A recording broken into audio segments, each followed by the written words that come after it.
Welcome to episode 208 of Dial the Gate, the Stargate Oral History Project. My name is David Reed. Thank you so much for joining me. Robert C. Cooper, Stargate SG-1 executive producer, director, and writer, is back for season 7 and 8 of SG-1. Those are going to be our main discussion points for this episode, along with a few other questions that I have for him. Before we get into the thick of it, if you enjoy Stargate and you want to see more content like this on YouTube, please click that like button. It makes a difference and will continue to help the show grow. Please also consider sharing this video with a Stargate friend, and if you want to get notified about future episodes, click subscribe. And giving the bell icon a click will notify you the moment a new video drops, and you'll get my notifications of any last-minute guest changes.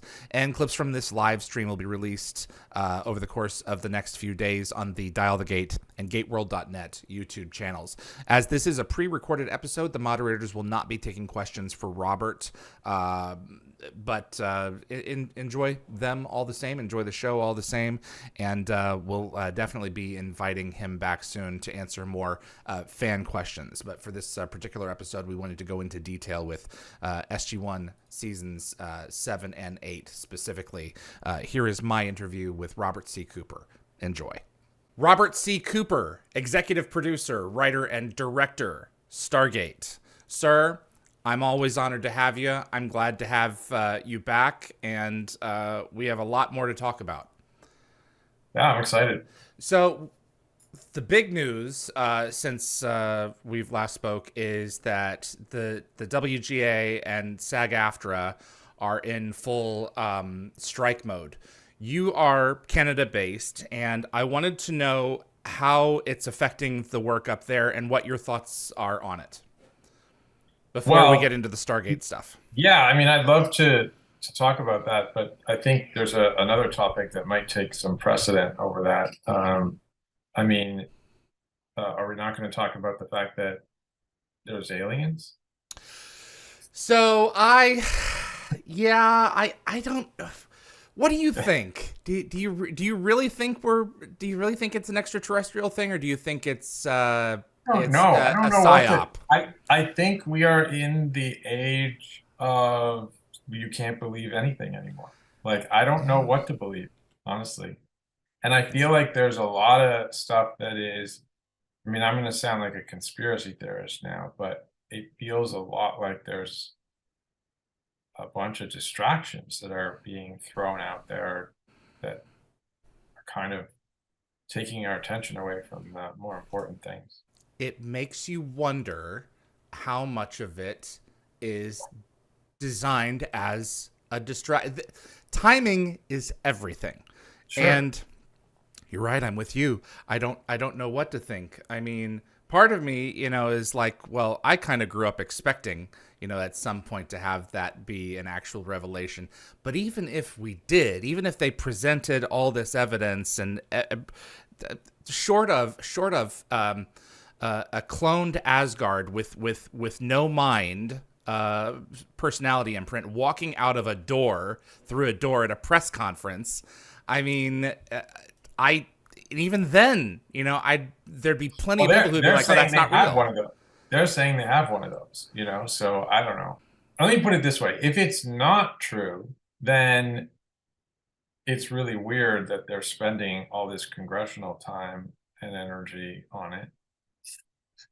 Do you think it's going to go anywhere? I don't know. I really don't. Yeah. I tend to try and listen to the people I think are smart online and reasonable.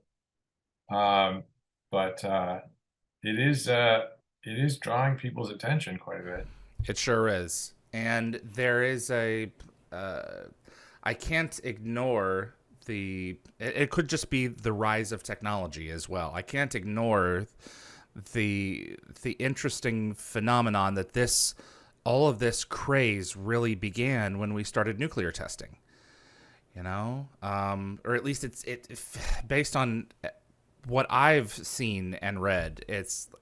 I don't know. I just don't know what to, at this point, I'll settle for anything because you're right. The truth is getting muddier and muddier.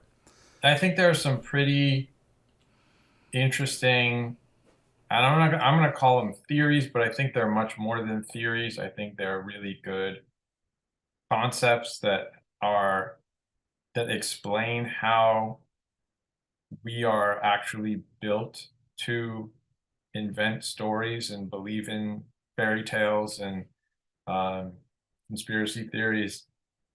It's just we're actually made for it, and it's part of our literally our defense mechanism against predators. You know, we are built to see things that aren't there in a way that is meant to protect us.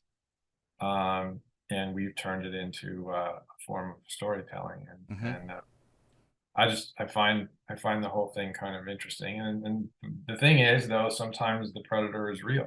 Hmm. Uh, so what do we do in that situation? I have one other little piece of information before we get to the strike stuff, and I do want to get to that. This is sort of Stargate related, so maybe relevant, but I don't think she'll mind if I mention I was having lunch with Elena Huffman a couple of days ago, Ah. and uh, this is more about how my memory is starting to go. But I was going to brag to her about a trip that I recently took. Um, I was invited to tour a working aircraft carrier by the Navy, and anyway, we were chatting, and I pulled out my phone to show her some pictures, and I was gonna sort of, talk about it, and she's like, "Oh yeah, we did that already." The same I was ship. like, the same ship, and I was like, "Really?" 'Cause now, in my defense, I had already left SGU at that point, and I was in Toronto working on something else. But I don't know how I couldn't remember the story because I'm not sure if you or the people watching would know this, but yeah, it was John Lennox and David Blue and a number of the other actors from the show got to do the exact distinguished visitor trip that I did. Um, uh, it was unfortunately the weekend that Mhm. the announcement came out that the show had been canceled, SGU. And one of the features of the trip is that there's no Wi-Fi or cell phone coverage. And so um, the announcement came out while they were there. They didn't know when they got off the boat. Their phones blew up with all the texts and notifications about the fact that the show had been canceled. So unfortunately, sad ending to what would have been a very cool, uh, you know, Yeah, experience. bittersweet trip. And the fact of the matter is that I think it's crazy that you were on the same ship. And Yeah, I have the picture handy. Do you mind if I show that to everyone? no, go ahead. Okay, let me just pull this up for everyone who's watching. I mean, we're pre-recorded, but look at that face. Have you ever seen a happier man? This is a It was, great photo. it was really cool. Oh man. Did you see any takeoffs and Oh yeah, landings? no, I'll send you some other stuff if you like. I Oh, can send you absolutely. some videos. I was standing maybe 5 feet away from the cable that was catching the landing planes. So Wow.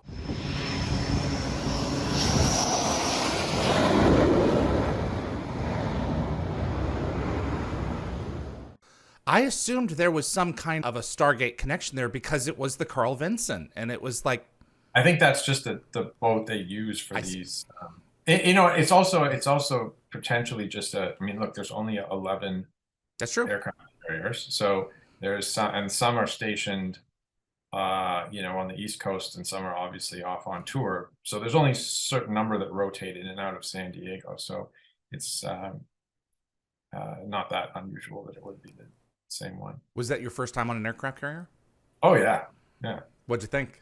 Did you have It's tell us a little incredible. about it? I mean, it's incredible. Like you really have to see it at all levels to believe what's going on. It's 5,000 people, 4,500 enlisted, roughly 500 officers at any given time, depending on how many squadrons are on board.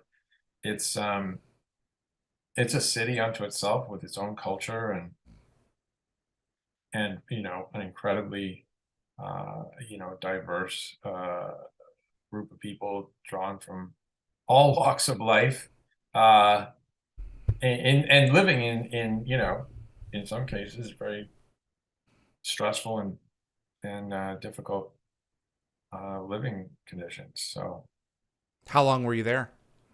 we slept over one night, so we had a day and 2 days. So you got the experience. Oh yeah, we met everyone. We met. Wow. I met the the nurses, the dentist. I met the barber. The social worker. We had dinner with the senior officers. We met the captain of the boat, and we spent some time.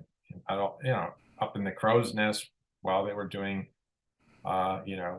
maneuvers, rehearsals and stuff. It was uh, it was pretty amazing. How many of them were Stargate fans? Um, a couple, not as many as you might hope. Okay. It's the Navy after all. That's true. They have a bit of a thing with the Air Force. Of course. Absolutely. Little rivalry there. I've never hurt anybody. Yeah, yeah, So, yeah. wow. Anyway, that was a lot of fun. So, What an experience.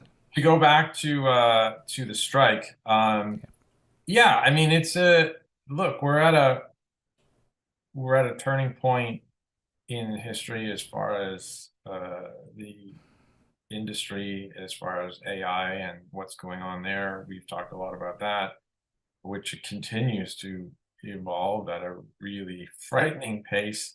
Uh, you know, it's also that part of it is that's just amazing to me how much people have their heads in the sand about where it's going and how fast it's going and where it's going to get to. I mean, the number of writers I've spoken to are like, "Oh, it'll never write better than I can," and it's just like, uh, okay, okay. that's what gets you through the day. Um, Yeah. and then the industry itself is in a real transition, and like in any sort of industrial revolution, which is what we're in terms of the studio system and television and films.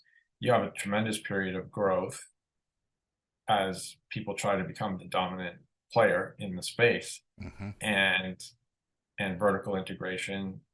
You have a bunch of oligopoly. It's an oligopoly essentially, and then so you have a bunch of oligarchs in the business. They're all trying to defeat each other by growing to be the biggest as quickly as they can, and then of course the economics are unsustainable. I'm not sure their strategies were sound, and now you have contraction, Hmm. and that's happening at a point where a contract negotiation is going on, and the trend for people who aren't really, there's a lot of I guess misconception that, oh, these are just wealthy actors and writers who are you know whining and crying, and it couldn't be further from the truth. I mean, the successful people often tend to be the face, because they get the media attention, but they're not the ones who are what the fight is about. They're a fraction, you know? Yeah, it's a real reflection of overall America, and that they're the 1% of the actors and writers, but the vast majority of working artists within that business are not able to make a living anymore, and it's and again, you might look at it and say, how is that possible, um, with all the television being made? But the practices, the ways in which talent is being treated by the companies is becoming, frankly, just worse and worse. Hmm. uh, you know you can read about it in detail. For me, it's frustrating, because I've done most of my work for American studios, so I do look at the US system as my bread and butter for the most part. I am Canadian, I work in Canada, and I can work under the Canadian guild system, but the WGA is, being quite, well, forceful in saying, trying to prevent people from breaking their picket lines and Hmm. doing what would be called struck work. But as I've explained to a number of people on the, higher up levels of the WGA, there's not really a whole lot of reciprocal support from the Canadian industry. Last year, apparently, there was a whole thing. Jenny Stiven of Clio Consulting told us about this. The Americans gave the Canadians very little support. Well, the whole BLC 11 situation with the streamers essentially are doing what to the Canadian system, what they're doing to the American Mhm. system, and that's killing the traditional broadcast networks. And they have been traditionally who have the organizations that have been forced by the Canadian government and assisted through tax credits to order Canadian shows, to make Canadian television. So now the streamers come in, take away the viewership and the economics that support those networks, but don't want to participate in that same program, essentially. And when the government tried to regulate it through a bill, they essentially blackmailed them and threatened them until they softened that bill to the point of it essentially being ineffective. And it's Wow. beyond that. Like you could, I mean, I'm going to bore people. They're here to talk about, they want to hear about Stargate, No, it's topical.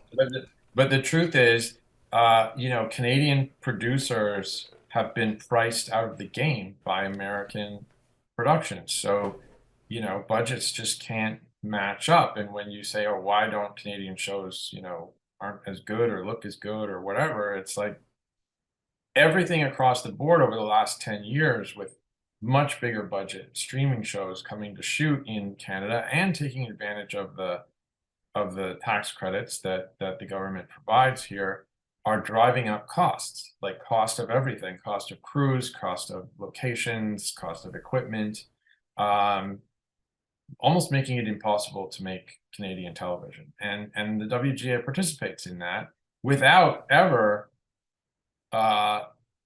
looking to hire local writers, looking to support the local unions. The directors do get a look a little bit more. There's a recognition of the talent there. Mhm. But even from the standpoint of supporting education and training, bring some interns on, put them on set, like just give people opportunities, and they don't do it.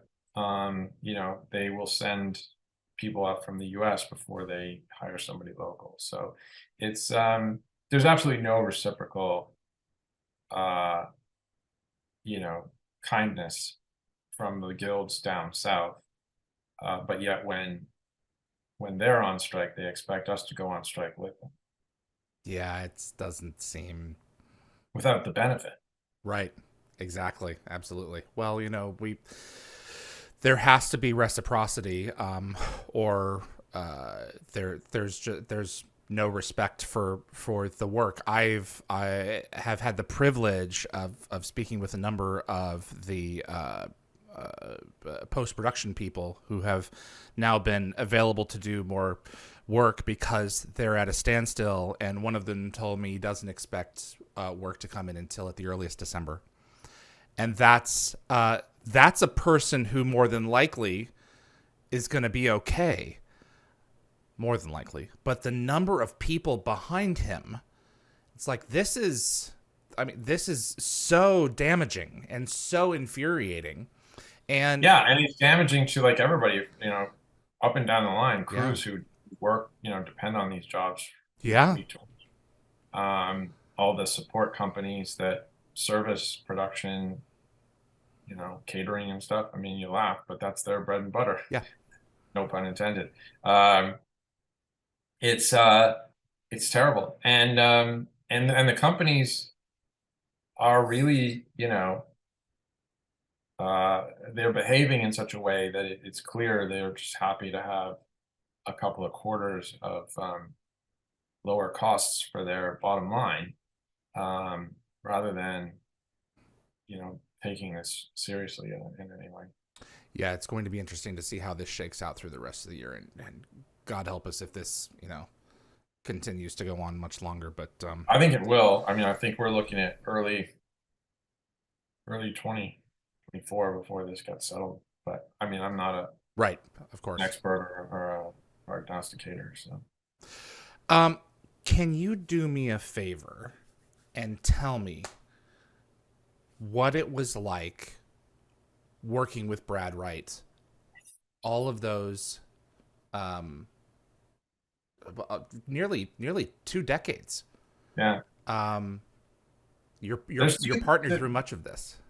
yeah, there's two things that come to mind. I mean, there's so many stories that we could tell that, in terms of us going through things in the trenches together and having to have each other's backs. There are a number of situations where, Brad would just kind of leap out in front of the oncoming car in order to sort of save the day. I could tell those stories, but some of them are probably not for public consumption. Um, I'll tell you that when I first started on the show, I've told this story before, I think, of how I flew myself out to Vancouver to meet with the guys, and I was pitching them, and John was, had his pad of paper, and pen was sitting there and not doing anything, and I knew I was kind of bombing, and then finally, I said something that he wrote down, but um, after that, Brad took me on a tour of the whole studio, and as we were walking around, um, he was kind of like, he just dropped, do you golf? And I said, yeah, I've been golfing, and I started talking about that. And I feel like in a way that was really, never mind the idea that I pitched, that was really the answer that kind of got me the job.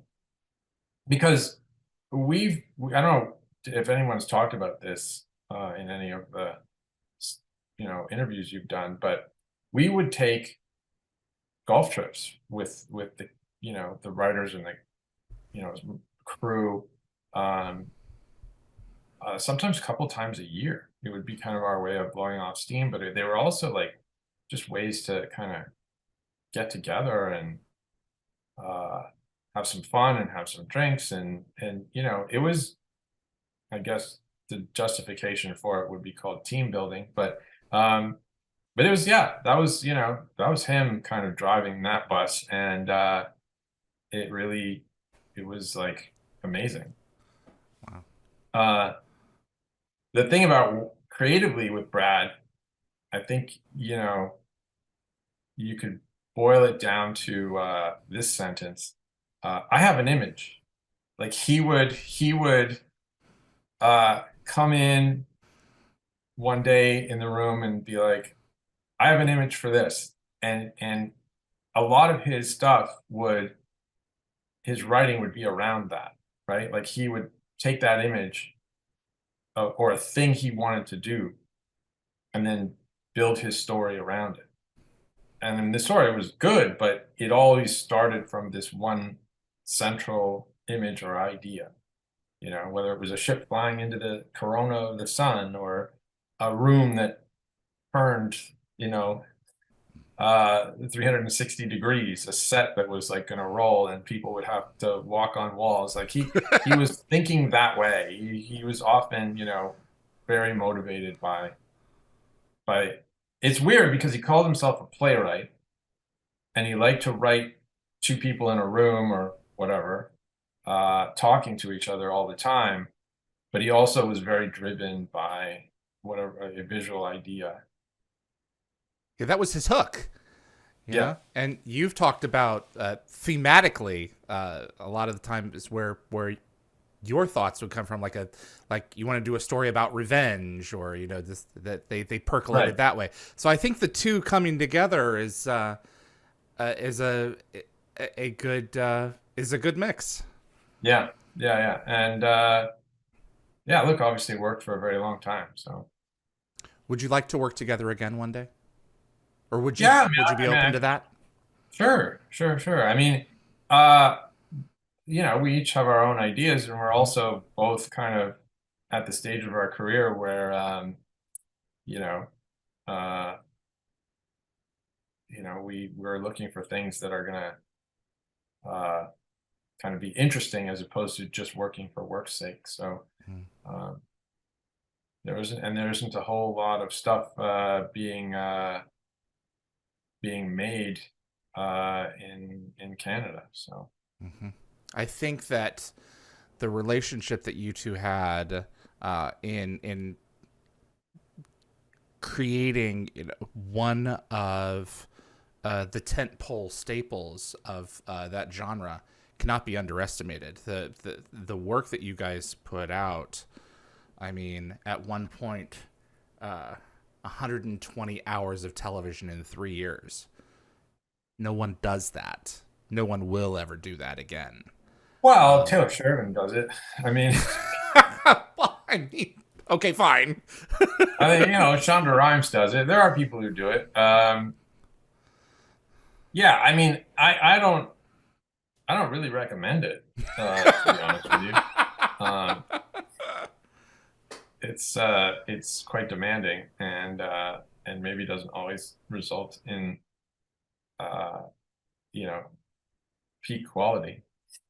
Well, how you can maintain families while doing this, and certainly, Yeah. not everyone can. No, I mean, I'll speak for me. My wife deserves a ton of credit. So, Absolutely, and family members who understand the sacrifices that you make, because especially as writers, Joseph Malazzi and I have had this conversation a lot. Your brain is you're never on vacation. Your brain is mhm. always churning the next story. So it's wild. You spent so much of your time making things believable, and I'm curious.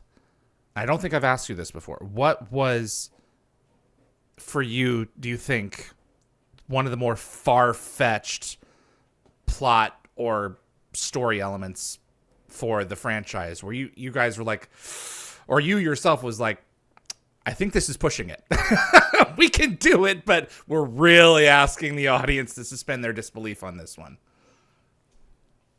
Well, the most obvious. I mean, we've talked about these episodes. It's easily going to be the 100th and 200th. I mean, those are those are jump the shark, come around, jump the shark again. Like it was. But those were departure episodes. I think Right. we were leaving the building as far as attempting believability there. The one I can't remember if I was discussing with you or Malazzi, and correct me if I did, but if I look at the entire franchise, they're the one that got to me the most was Vala disappearing through the rings in deep space and then winding up safely on an Ori planet in another galaxy. That for Hmm. me was the hardest to wrap my brain around. Even at the end of Beachhead, it was like, we've if she made it through, we've can you imagine sending a more wild message to the enemy? And it was the thing. There's just some stuff that you have to do to make the story work. You know. Yeah, I don't know. I mean, I don't know what to say to you because I look at all the stuff we did as being stretching limits. Okay. Like time travel is not possible. Faster than light travel, not really possible. A Stargate, not really possible. So, It's I fair. don't. I'm. It's really a question of, I think, does it feel earned and organic to the story, or does it feel like it was a cheat that was Mm, just kind of almost lazily used to get through a plot point that, you know, wasn't well thought out? mm-hmm. That's where science fiction and part of that is we always used to, try our best not to have multiple new science fiction concepts introduced in the same episode or even the same sequence, so that it felt like we were at least spending enough time introducing that idea in a believable way, in a respectable way, so that we talk about how it works, what the rules are, and then, before we go breaking them. Right, exactly. You want to establish the rules, and then you can play around with the flexibility of that container that you've created within the mind Right. of the viewer. Right. Yeah. Like if we had a Stargate, we kind of spent a long time, and the movie certainly already had introduced the concept of a wormhole and a Stargate and what that was and how it worked. Um, you didn't really want to do an episode that had time travel, robots, and body swapping in it. That would be just too much to try and explain, and then by the time you did that, people would be like, what's going on? What is that? Just the body swapping feels like a cheat on top of the Right. robot thing. One more before we get into season 7. In your opinion, which of the 4 great races is the most powerful? Or to put another way, were they to go at each other, which fortunately for our galaxy never happened, as far as we can tell, which of them would end up on top? Really interested to hear your thoughts on this one, because I Well, know the Brad's. Furlings for sure. The Furlings are number one. Uh, I mean, I feel like that's obvious. The ancients have had, I mean, at least when at the time of the show maybe not at the time when they kind of were back, forming the alliance of the 4 races, but they, ascended to a point where they had pretty godlike powers. I mean, the mortal's not the right word. Of this galaxy, Mm. where the ancients, the Asgard were of this galaxy. The Nox were of this galaxy. So of this realm of being, whereas the ancients had, ascended. So I would say they're easily the most powerful. Do you know what Brad's answer was? He doesn't care. He thinks the Nox. He thinks the Nox. Yeah, Yeah. because of their illusion, their ability to revive people from the dead, with no apparent technology. But I understand where you're coming from when you have the power to manipulate weather and make people corporeal and incorporeal. That's pretty up there too by the in the final analysis of who the ancients became. Yeah. Some of them. So that's wild. Season 7, your second season with Sci-Fi Channel.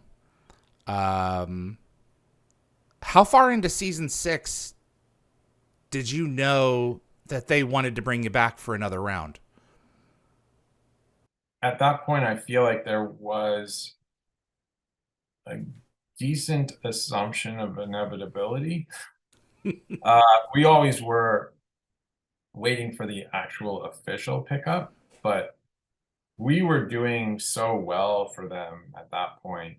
I don't think there was any doubt that in that pickup that year. Jonas had been brought in for season 6. Corin was asked to play a part that was, I would argue, one of the tougher roles on television at the time, in terms of standing in for a remarkable character and person in Michael Shanks. I think you've spoken that was it you who approached Michael for season 7? I mean, yeah, I definitely was the one who was point on the negotiations to bring him back. Okay. And I had sort of, I believe I had floated the idea. We had stayed in touch to some extent. And, there was, he'd been back for an episode in season 6, and that had gone well, and the kind of relationship between Michael and RDA had seemed solid, during that episode, I think, and the rest of the cast. So, I mean, the opening was there, right? And I honestly don't remember specifically what happened. I remember the whole back and forth about trying to, essentially negotiate him back to the show. But I think there was like a check-in where it was like, see how's it going, thinking you would want to do that or not. It was always, look, the fans obviously were very vocal, and it was a conversation that was constantly happening. So Absolutely. The show opened with that's not a knock against Corn at all, by the way. He was doing a great job, and we were certainly focused on trying to make Jonas part of the team and part of the show, and had every intention of continuing with him. It wasn't like in any way there was a sense that he was just sort of temporarily pinch hitting or anything like that. and he came back for season 7, with Corrin had his own story idea. So Yeah. the door was kept open for sure. Anubis was the big bad for this season, following through, and we'll get to him a little bit more in just a second. Chimera was one of my favorites because it resolved the Osiris arc. I was a huge fan of Ana Luis Plowman, and it also was an expansion for Sam, because we had this mandate from the Air Force that as long as Sam is under Jack's command, there can't be anything going on there. And I think you guys wisely took a direction that was to expand her out of work persona a little bit more with Pete. Did we underestimate the power of that firecracker that we put? Thoughts, reactions to that? I'm not saying we didn't have some idea that there would be some fan reaction, let's say, but Yeah. But yeah, I mean, look, I always felt that level of reaction was indicative of how much people love the show. So I didn't ever really take it as a negative, and we certainly weren't trying to upset people. Right. But it was interesting to watch just how much people. I mean, poor David. I asked him. I said, "How much heads up did your brother give you about what to expect in this regard, considering that you were coming in and going to be essentially going in between that shipper group and those two characters?" And he said, "David, I had no idea." I was like, "Really? Oh my god! Wow! Talk about being placed in front of a train." He's such a likable, charming He guy. is. We thought, well, nobody's gonna dislike him. So yeah, I mean, it was. I mean, maybe the fans will get mad at me for saying this, but it was kind of fun to mix that up a little bit, and Of course. get people going. I mean, sometimes you don't know how much something means to you until you see it threatened. I mean, that's part of the whole thing about villains, right? Like villains, the more the villain threatens your hero, the more you love them and want them to win. So, yeah, I thought it was great, and it was also nice to humanize Sam, Yeah. and a bit overdue that we had done, you know, storylines where there were, kind of romantic interests Hmm. for our other characters. So Yeah, at that point, she had gotten the nickname Black Widow because of what had happened with Martouf, what had happened with Narim, what had happened with Joseph Faxon.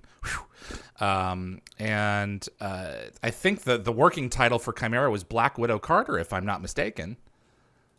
there were jokes thrown around for sure. Jeez. We've talked about heroes. We've covered it pretty thoroughly. I am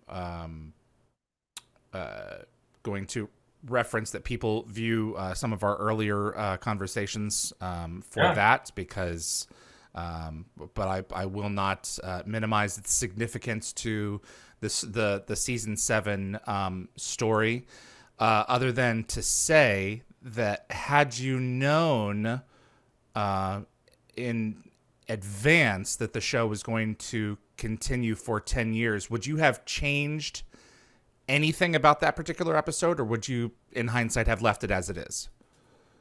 no, I can't think of anything. I mean, in any given moment, you're making the best episode you can possibly make. You're not saving stuff for later, or, you're just really trying to do your best with that episode. And like we discussed when we dug into that a little deeper, a lot of what I think became so great about that episode was, that kind of on the fly science experiment where you're Mm, mixing a bunch of stuff together and essentially reacting to circumstance. mm, Um, the episode coming in too long and having to invent new characters and sequences and reshoots and over, months. Uh, you never know what you're going to get, and you're putting a bunch of ingredients in a blender and hoping it comes out delicious. it could have been a nothing burger. I mean, you could have stretched Right. this so thin that you would have could have been like Saul's character, Emmett Bregman. He's looking at this, he's going, "This is terrible. Yeah. I've got nothing. Yeah. Where's the equivalent of Neil Armstrong golfing on the moon?" Yeah. So it's yeah, no, uh you're never holding anything back. Mm. Um Inauguration. Uh, was the White House set? Was that from X2? Was that the same set? yeah, I don't remember if it was X2 or 1 or which one. It was an X-Men It was an set X Men. we took advantage of, yeah. Okay. Wow. What a great utilization of really breaking into another world, really getting into Washington with that. This was, I think, the barrier for me because at that point we could have always assumed loosely. I mean, secretaries of defense and everything had appeared on the show, but this was really the one where we were establishing, okay, SG1 is in its own reality. This could be happening in ours, but the one that we're watching is in its own reality.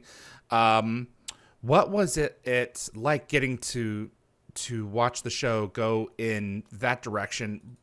An amazing performance by William Devane, and bringing the Kinsey character kind of into a closure Mhm. in Lost in Inauguration in Lost City. That's a character that had been percolating for years, and you really drive that one Yeah, home. we loved Ronnie, having him back anytime we could. Yeah. Played a great foil and villain. And I say villain, I mean, he wasn't, I feel like in many cases he was right. And uh, wasn't written arch necessarily. I mean, he was on one side of the argument. Mm. But yeah, I mean, getting obviously William Devane was pretty cool. We were all very excited when we landed that, and having the White House set and finally going there and saying, okay, we're gonna we're gonna show you the scale of what the impact of Stargate is. I mean, yeah, you can't have had all of this going on without you know, President of the United States being materially involved. So it was time to go there. And see that. Yeah, he was always at the other end of the red phone. He, the president, and now it's like, okay, let's see what this looks like in And you Washington. know, and the thing about that was, I think we never wanted to do the lame version. You know, we Mm-hmm. never wanted to do like the shot of the guy from behind and just a phone and you don't see who it is and it's where is it and all that sort of stuff. We wanted to do it right. Like we wanted Yeah. to actually do it the way you would in a Jack Ryan movie or you know or an X-Men. You know? Would you have done Washington if the White House set hadn't been available? Would you have found Um, another way to do it, or just create the Oval? that's a tough set. That's an Yeah. expensive set. Round isn't easy. No. Oval in this case, but nevertheless. No, we would have figured something out. Okay. Maybe we Absolutely. would have asked to use the real one. I don't know. Absolutely. Lost City with Yeah. Brad Wright. We say goodbye to Dawn in this one as a regular. Jessica Steen comes in as Weir. We spend some money in this episode, and Darren with GateWorld, I told him what we were going to be discussing, and he said he wanted to ask about, and we've discussed this a little, but I wanted to take one final pass as we move through this season. He says Lost season ended up one of the Lost City, yeah. Yep. Lost City ended up one of the best stories the show ever told. And we know it was originally slated for a movie after season 6. You guys have been percolating the movie idea. We pitched it to MGM as a movie, yeah. Yeah. What do you remember about these original plans to make a feature film that bridged full circle with an Atlantis show that was going to be set on Earth? Because there were script pages that had the ending with Atlantis launching into space from millions. Yeah, that by the way, that was the image. That was the image that Brad walked in with. Was you know, Okay. let's see, what if the Lost City of Atlantis was a alien spaceship that then rose up out of the ocean as our big set piece. Wow. And originally, like Darren mentioned, it was on Earth, right? It was Yes. not in the Pegasus galaxy. The story goes, I may have told this before, I don't quite remember. But you know, Brad and I were told that, you know, Sci-Fi had wanted to order a spin-off show, and we conceived of Atlantis. We had sort of roughly filled in that thing, and an executive who was sort of the top of the NBC Universal television channels at the time, which is now actually much more important. Her name is Bonnie Hammer. She flew up to Vancouver and came and sat in our offices for a change so that we could pitch her the concept for Atlantis. And we pitched out the Lost City story because originally it was, like I said, going to be a movie. We kind of pitched the whole thing out to her. We kind of had some inkling that it was probably going to happen no matter what we said, that this was maybe a bit of a formality. Anyway, she's like, oh yeah, that's great. And we said, and then, you know, Lost City would be the transition from SG-1 to Atlantis. And she was like, oh, no, we're going to do both. And that was the first time we heard that. Like, we were both like, what? Like, we had talked all about essentially ending SG-1 at the end of season 7. Rick had been talking about really, you know, time to move on, enough of O'Neill, that type of thing. And so then all that just threw us all for a loop, and we had to figure out, how do we do 2 shows at one time? the conversations with RDA opened about him coming back in some more limited capacity. We realized that we couldn't do the show properly with him part-time and still the leader of SG-1, so we figured out he would now become the leader of the base. Um, and and then the economics of how do we make two shows at one time, and how that was going to all work. But that all came out of that one pitch meeting with Bonnie Hammer when she said, "Oh, no, we're going to do both." And we realized our idea was out the window. But the idea became the It became two-parter Lost City. And the switch from Atlantis being on Earth and flying away versus being in the Pegasus galaxy was all about the fact that Atlantis needed to stand alone from SG-1, and it felt like if they were operating without any, it's like, frankly, my problem with all the MCU, DCU stuff. Like, if you have two superheroes on the same planet, or in their case, 20 superheroes on the same planet, how do you do a story about one without acknowledging the other one exists, or even getting involved? Like, how do you do a Batman without Superman coming in and saving the day? It's like, where is the guy, So we really wanted Atlantis to be a fresh new adventure without the baggage of SG-1, without going, where are the Gould, and all that stuff.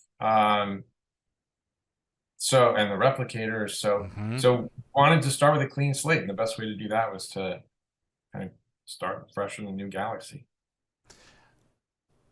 Had Don already had conversations with you about his health at this point, or was it more of a situation where it was going to be a promotion for Jack, and so Hammond was going to phase out?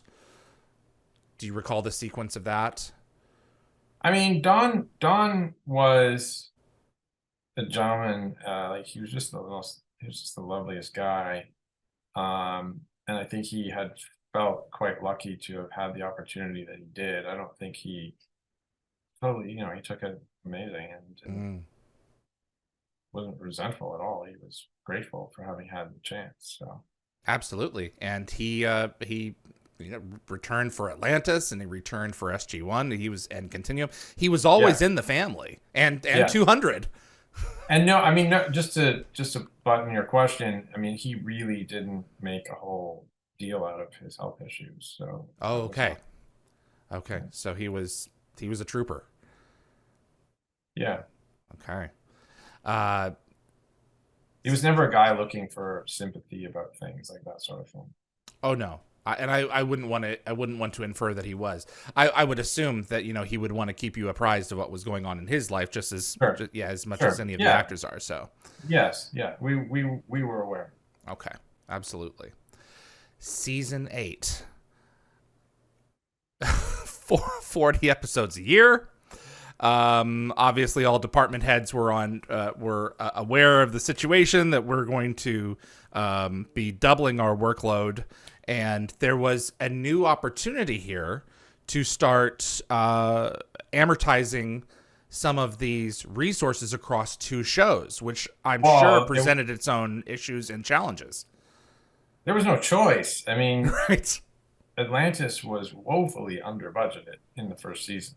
And we had no choice but obviously we wanted Atlantis to be as good as, because we saw that show as the future, and we wanted it to be great, but it would have suffered tremendously if it had frankly stood alone with the budget it had. Was the expectation from NBC Universal that you were going to have the 2 shows running, so make it work with this budget? Was there more finagling this season over budget in terms of balancing the resources of each show, and how did that change as Atlantis grew? MGM was also a part of that, mix. of deciding on the budget because Sci-Fi was just the U.S. commissioner. They Okay. were the license fee for the U.S. and the rest was international. So, MGM was not deficiting very much Okay. on Atlantis, kind of waiting to see how it did and once it got made. So, uh, yeah, I mean, look, it was just we were always resourceful, I guess is the way to Mm. put it, as producers looking for opportunities like the X-Men set where we would find something that, the submarine that we used in the Replicator episodes. Just stuff would come along and it'd be like, hey, how do we do that? We would do that with sets that we were building. We'd be like, here's a set we can spend a lot of money for episode 1 and 2, our expensive shows, but then how do we turn that set around or reuse it in a different way in other episodes down the line? Our production designer would always know those were the intentions, and they were always, all of them that we worked with over the years were incredibly accommodating and resourceful that way. We had actually started to build our own visual effects company Mm. for Atlantis in-house that was owning a lot of the IP that we were creating. So yeah, there were a lot of ways in which we shared stuff. And the biggest one was really crew, because we were, in a way, we were not just shooting 2 shows, we were shooting 3 units. And so we had multiple stages. People were running around from one to the other, a lot of golf carts zipping around the stages. In some cases, I remember times when we were shooting scenes, not just from 2 episodes, but from like 6 episodes, because we had that stage or that set. And so we would cycle in different directors, different cast, just to try and make the schedule work. I mean, yeah, John Smith and John Lennick were, yeah, working miracles. Absolutely. They had Excel open every day, I bet. the Yeah. the what? No, it would have made my brain explode. For sure. Right, exactly. So the production team, was it identical for the 2 shows put together, or were there some people siloed into each Oh no, show you had permanently? your own. You'd have your different department heads for 2 shows. You'd have Okay. one, like there was only one wardrobe department Right. in terms of the physical space, but you had definitely had people who were assigned to each particular show. Got it. Okay. New Order. I love this episode because at this point in the show, you had already done a pretty good job, a very good job, of our characters make a decision. That decision has consequences for that episode, for that season, for the rest of the series in some cases.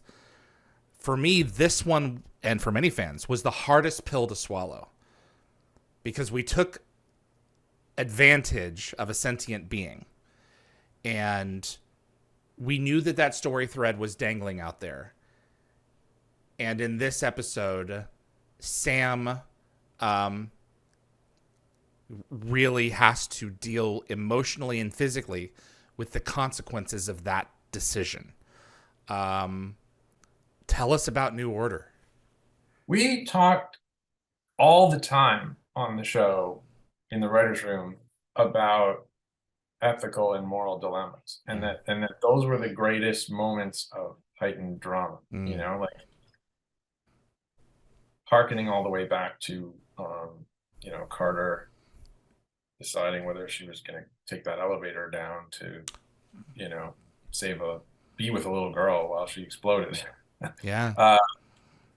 So it's like we looked for those opportunities. We looked for those things that we could really get people thinking about or talking about or even maybe arguing about on different sides. So yeah, that was a good one. But I do feel like those were the things we looked for, and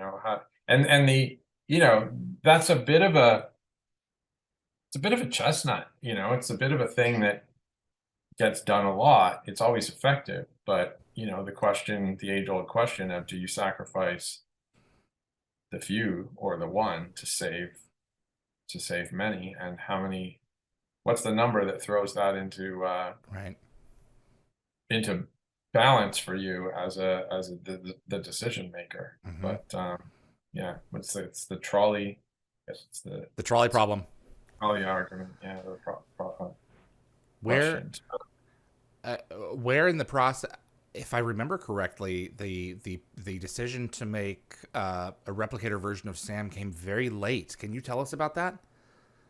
I don't remember exactly when or how that came about, to be honest with you. I know that I think it was probably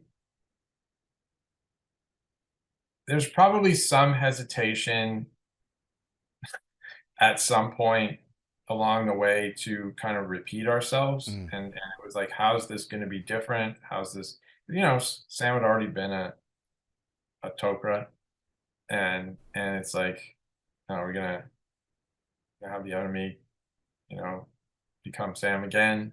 And what's different about this time around? So I'm sure there was probably we're not even going to go there thought as we went through the process, and then I guess the opportunity.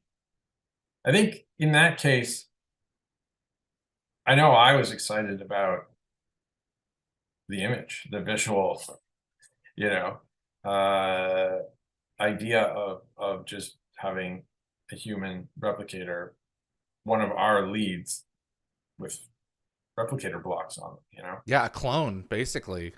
Yeah. Yeah, it was a great idea, and I love that he makes her so perfect that she leaves him too. I mean, it's like, that's just. I mean, I'm sorry, but the irony there is like, he made her just a little too well, and it's like you you create the same being for all intents and purposes and expect a different result. And not only does she walk away from you, but she also takes, everything you got at the end of the day and absolutely incinerates you. I get, we talked a little bit at the beginning, and we've obviously done whole interview about with Lawrence about AI, and Mm. um, Mm. I guess it's really hard for me sometimes because I'm not an expert, right? Mm-hmm. I'm not a tech guy, not a computer programmer. I'm just a writer who reads a lot of stuff and immerses themselves and talks to a lot of people. But you're a Uh, student of but humanity. but I also write stuff about this world, and you know, I've written all of the cautionary tales I can think of about these things. So when I see us going down these roads and then people being skeptical, Mm-hmm. and they're like, "Oh, what do you know?" And I'm like, "Well, I don't, but I mean, I have written about it extensively." uh, so I mean, anyway, I mean, we're certainly not the only science fiction show that's predicted uh, future outcomes. But I hope that's not one of them. And that science fiction is going to continue to do that, be it you or someone else. It is David Hewlett reminded me of this phrase when he was last on the show, and we were also talking about AI in that episode. It is our dream phase, and science fiction anticipates, but at a certain point, it also can be responsible for bringing a lot about in the process as well, that just by its existing, it's now in people's consciousness, and people who invent and people who create. So some of it's a chicken and egg problem. I just feel like you're talking about dream state. The phrase I like to bring up is cautionary tale. Why do we seem to collectively have touch the hot stove syndrome, right? Why is it that people say don't touch that, and everybody wants to go and touch it. Like, stop it. I we have how do I want to put this? I think there's a certain part of us that if we're too comfortable in our own circumstances, and there are many examples of this, we're going to topple things over just to see what happens. I think it's an intrinsic part of our nature that we, as we are, would not exist in a utopia for very long before going absolutely crazy. I We think we thrive on are, conflict. I think nothing fascinates us more than the things we create. Yeah. We are amazingly like our kids are the greatest things ever because we created them. I mean, Mm-hmm. we love our art. We love what we do. It's like we think that's what makes us special and unique. And so creating something extraordinary like artificial general intelligence is, I think, something we couldn't resist doing. Like Mm-hmm. we're just so fascinated by our own ability to do that, regardless of, um, Oppenheimer is probably a good example of that, where it's like, he supposedly walked the line of the moral implications and the potential negative uses of the technology, but nobody could resist. Look at what we can do. Mm-hmm. Absolutely. Zero Hour was a whole new perspective for O'Neill. There's an SG1 dynamic change in season 8, and I was curious what your thoughts were on. Was it ever considered potentially having a fourth team member rotate in and out of SG1 throughout the season? Or was it always just going to be the three and O'Neill keeping the light on You mean, yeah, bringing someone new in? I think, as a guest? As a guest, yeah. yeah, yeah. I mean, there had been some talk, I think, some names and some people who had been around in previous episodes were kicked around. Um, but again, I don't mean to reduce this all to money. I mean, Okay, fair point. Fair budget was point. was an issue. Okay. Um, and what I loved about Zero Hour, why I wanted to do that, and this is my own sort of fetishistic obsession with the mundane. Like I love, you know, the things that keep an office ticking. Like, and like being able to do the. I loved Radar O'Reilly in MASH. Like he's the guy who was the backbone of everything Uh that huh. worked on that base, and his job, while seemingly mundane, was what made all the other exceptional things that those people did possible. And I wanted to sort of explore that, in a world in which the absolutely extreme, incredible stuff was happening. So you had Stargates and world saving and whatever. What about the guy who was just, the executive assistant to the guy who was running it all? And putting that in perspective, with a guy who hated all that. Like, Right. like O'Neill is the guy who wants to be out, uh, carrying the gun and being the hero and saving the day, and he's absolutely not at all interested in being in the office. So I was like, how do we address the fact that O'Neill is the anti-bureaucrat Right. becoming the bureaucrat? And who is going to put up with his shenanigans? And frankly, or like, how do you get like you could just how do you get O'Neill to show up to a meeting on time or even look at his schedule? I mean, that seems so absurd to me, having worked on a show with both Richard Dean Anderson and Jack O'Neill for 7 years. I thought it was going to be incredibly entertaining to figure out how O'Neill lives in that box. Well, I love David Kaufman as Gilmore in that episode. Part of me would have really enjoyed it being just, and speaking of Radar, just a Jack and Walter Harriman episode. I think that it could have been really effective that way, because if you take a step back and look at it, Walter kind of is the through line for the administration of the SGC. Even Landry says the next season, I like yelling at people and I can't hear. It's such a well-oiled machine. And that's right. Walter, and that's the enlisted guys. Right. True enough. Two things. I thought it was interesting to have it be someone new, because that would also introduce a level of discomfort for O'Neill. Right. Yeah, he's comfortable with Walter. That's true. Right. And two, I got the note when I was talking about the idea that there had to be more going on. Yeah. It couldn't be just O'Neill sharpening pencils and so forth. So as much as I would have thought that would have been really fast. Oh, that would have been a great scene.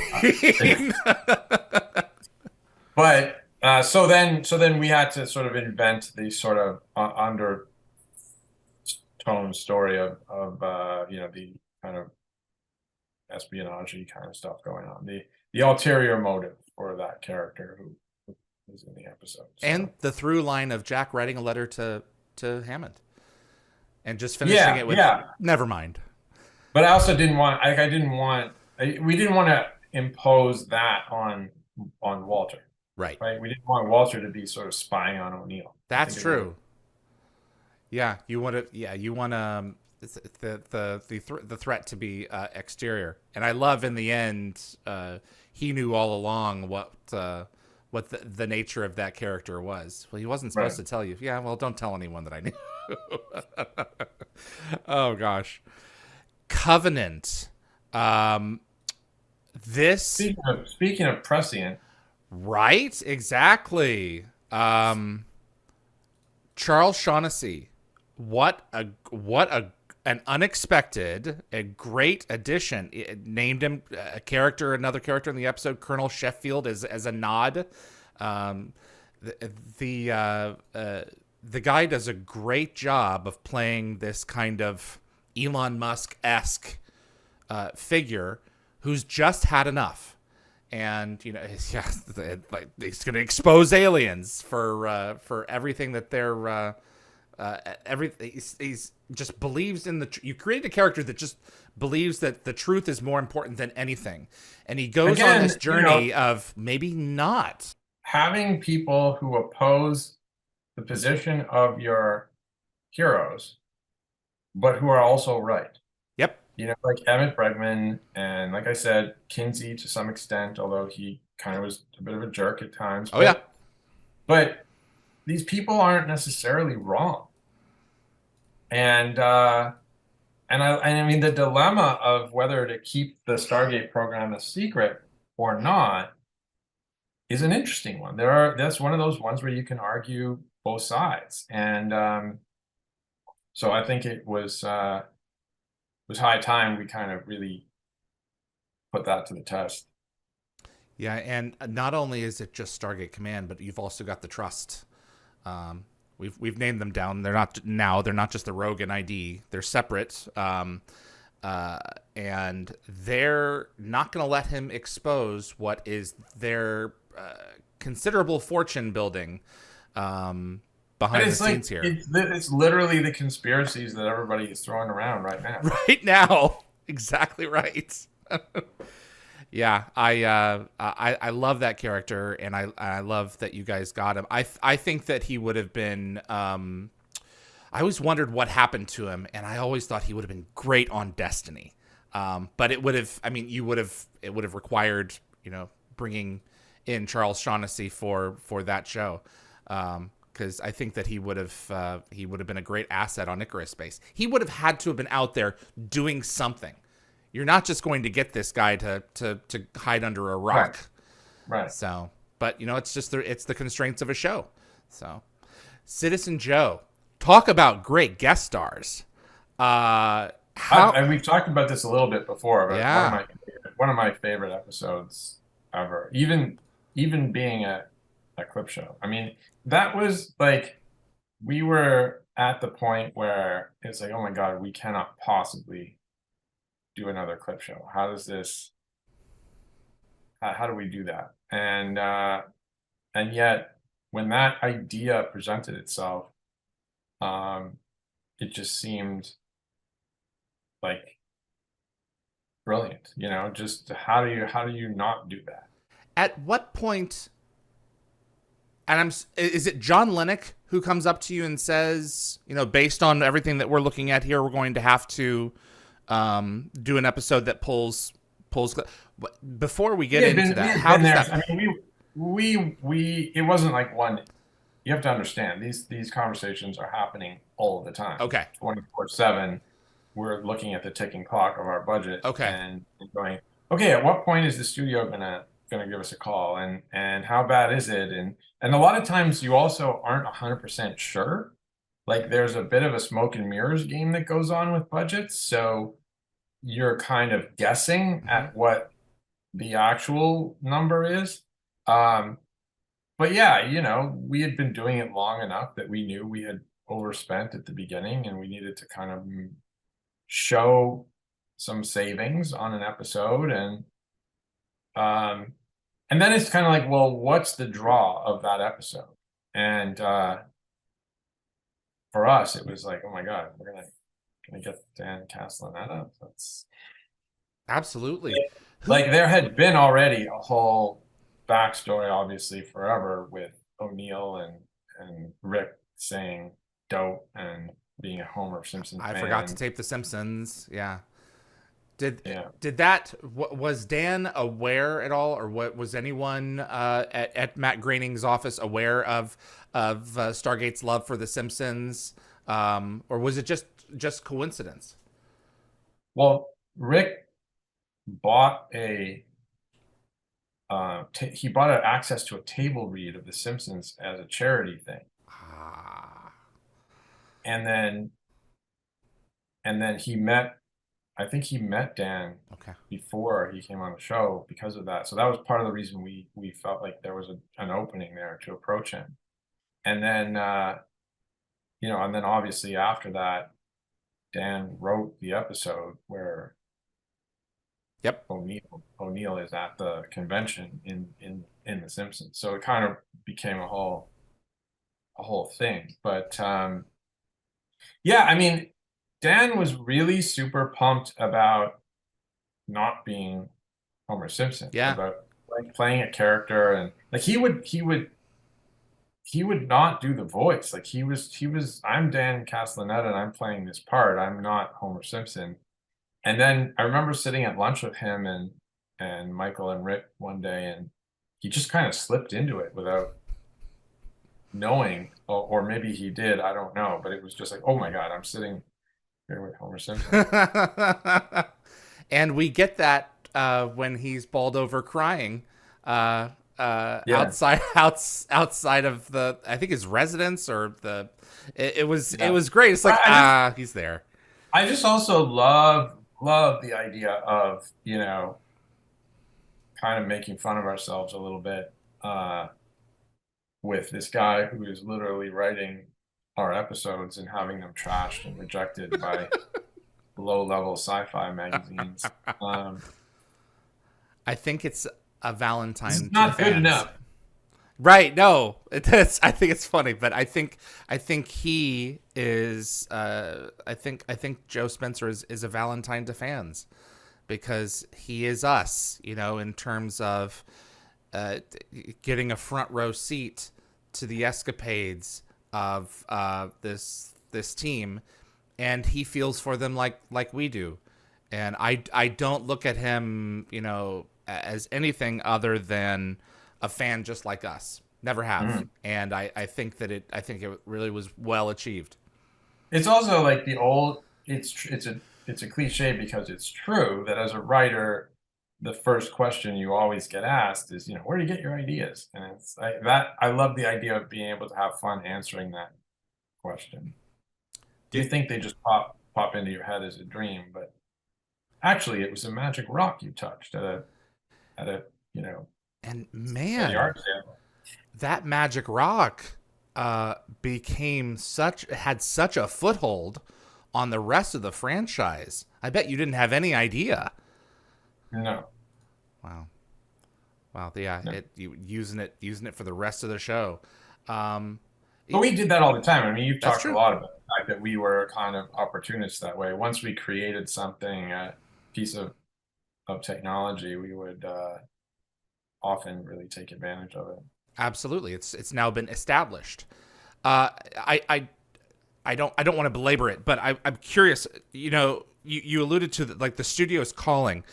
At where typically is the line drawn for when a clip show is going to be created in a season? Is it the studio's calling saying that they need one based on this?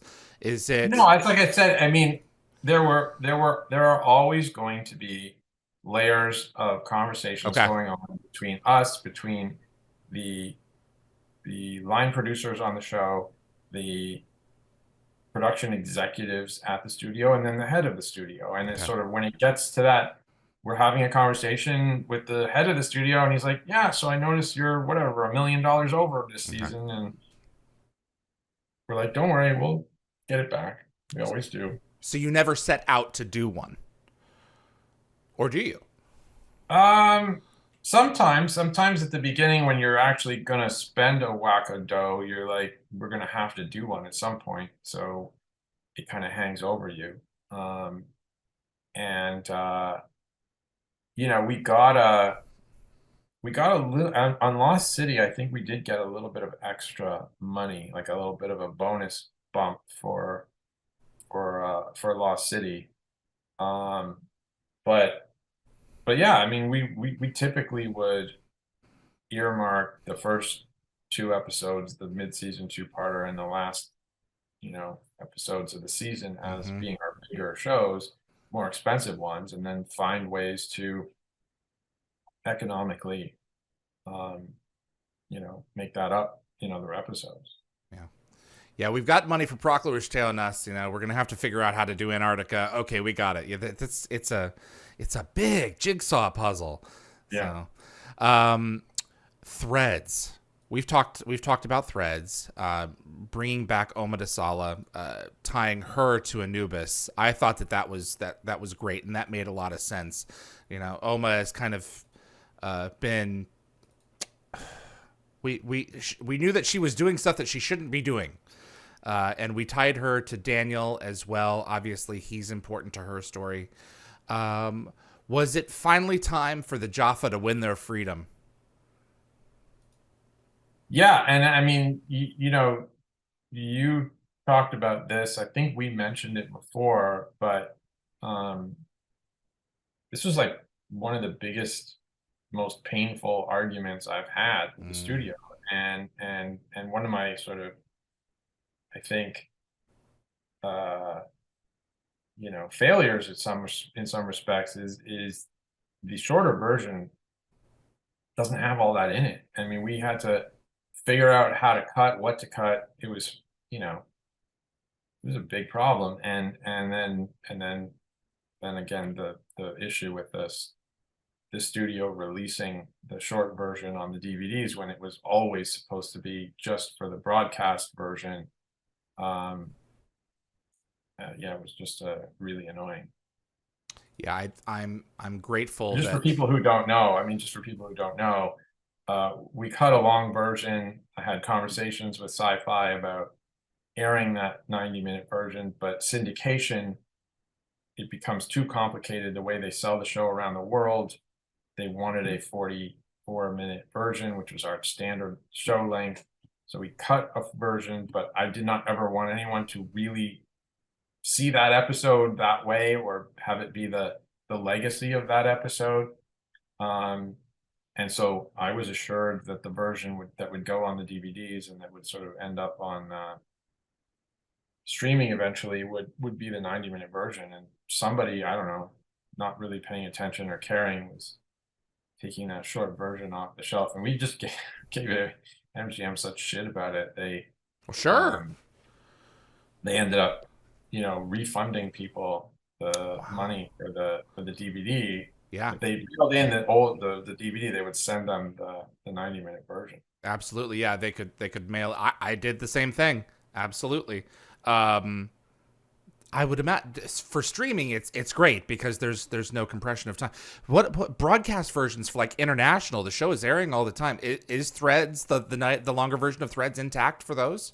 I don't think so. Ah, okay, I don't yeah, know. I don't know. I mean, it's difficult to check each region, but yeah, that's true.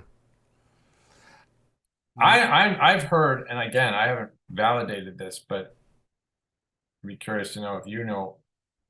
I've heard that they're actually, in some cases, not even showing the 16:9 versions of the show, that they're still 4:3.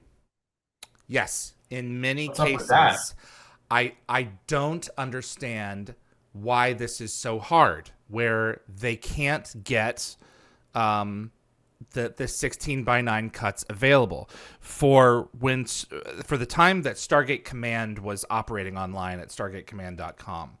Uh, Season by season, it was a different cut. Some seasons would be widescreen, some seasons would be 4:3, and there was a connection that was not being made. And in some cases, I haven't checked in a while, but I think most of it's smoothed out. Even in streaming sites like Amazon, for this has been a while. There were 4:3 versions instead of 16:9, and it's got to be someone at MGM pulling X, Y, or Z off the shelf and handing it over, and it's such malpractice as far as I'm concerned. It's like this is not that hard, Yeah, it just requires someone to be paying attention, you yeah, know. yeah. So what are you gonna do? There's only so much. We like you said, give them shit. So The first, several seasons of SG-1 were shot on 35 millimeter film. yep, exactly right. Yeah, and Super 16, which I didn't know Yeah, about until recently. yeah. Having the conversations with the guys about having to add grain to visual effects in order to make the scenes flow consistently. There's a Mhm. lot of behind the scenes trickery that occurred Oh yeah. throughout that show. It's just a process of making TV. Moebius. I was expecting at the end of season 8. I was not expecting Moebius because the end of season 7 had been Lost City. It was this big thing, and in season 8, really the Lost City is Reckoning and Threads. And Moebius was an opportunity to do something a little bit lighter. And in hindsight, as I've gone in down the timeline here in seeing it, I've appreciated it more, but I wasn't expecting it then to have kind of a coda after the team has all gone fishing, to take it back to SGC and do this. But it was also a great way to tie SG1 and Atlantis together by getting Atlantis what it needed most, which was power, and plugging that in, so to speak, with this two-part story of making SG1 a part of the uprising in Egypt. And that was Yeah. cool. I'm sure you've talked to Joe and, Mm-hmm. and maybe Paul about this too, but I mean, we had just a long meeting at one point about, are we really going to do another time travel story? Like Paul would be like this. He'd be like, Oh, gosh. just not wanting to engage. We had a conversation, he and I, and it was very much back to uh, continuity. And he said that he was the time traveler stickler in the room, the time travel stickler in the room for internal consistency. And where it would get to the point where you guys would be writing these things out and would turn to Paul and go, "Are you okay with that? Is that acceptable to you?" Well, it was not really verbal. It would be like, is Paul still in the room? Like, had he walked out? Like, if he had walked out, we knew Uh, we were in trouble. Um, like the things that nobody really wanted to do time travel, and No. the things that entice you or convince you to do it are the is the fun you get out of alternate reality situations, right? I say alternate reality, it's obviously time travel, but time travel gives you The alternate reality. results, yeah. And it's Yeah. your characters. It's not another universe where we don't care about these potentially don't care about Right, these characters as much. And we've had right, that talk. right. So so seeing, the team having gone different ways and, having to get the band back together and all that sort of stuff. Um, that was the fun that we were like, that makes it worth it. Absolutely. Yeah. And it was a great I love the ending nod to the Treehouse of Horror. Um Close enough.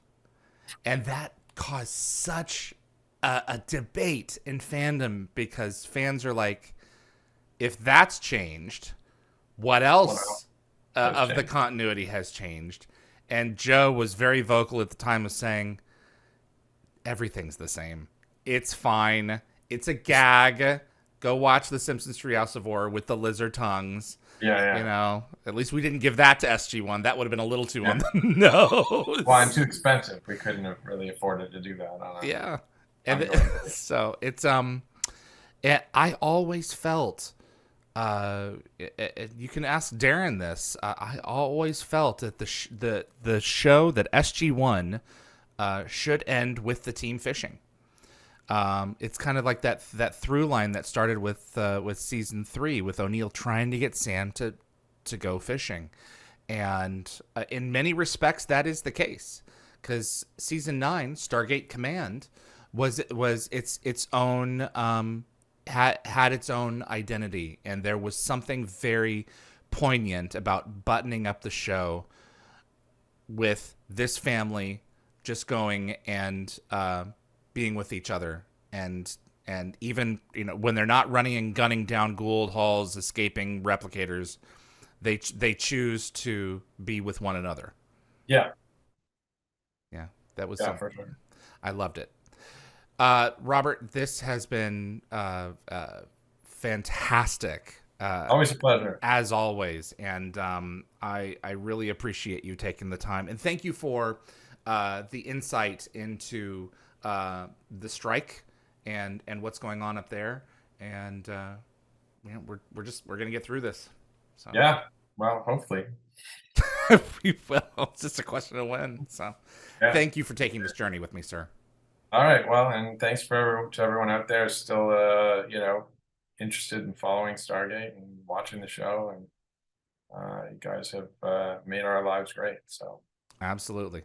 Executive producer, writer, director, Robert C. Cooper. Always a wonderful treat to have him on. We get to go into detail about the facets of a lot of these particular stories that have been written and discussing situations where they're more relevant than ever. For instance, Covenant with aliens and everything else that's going on. Always a pleasure to have him on, and much thanks to my moderating team for making the show continually possible. Tracy, Summer, Jeremy, Anthony, and Reese. You make the show continue to happen behind the scenes. I could not do it without your help. Linda Gategabber Fury, my producer, for helping me bring these shows together week after week with new guests, and she's just an asset. Big thanks to Frederick Marcoux at Concepts Web for keeping dialthegate.com up and running.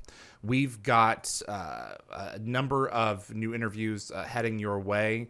Keep it on dialthegate.com for the latest details on scheduling and who you're going to be seeing and what topics we're going to have. My name is David Reed for Dial the Gate, and we'll see you on the other side.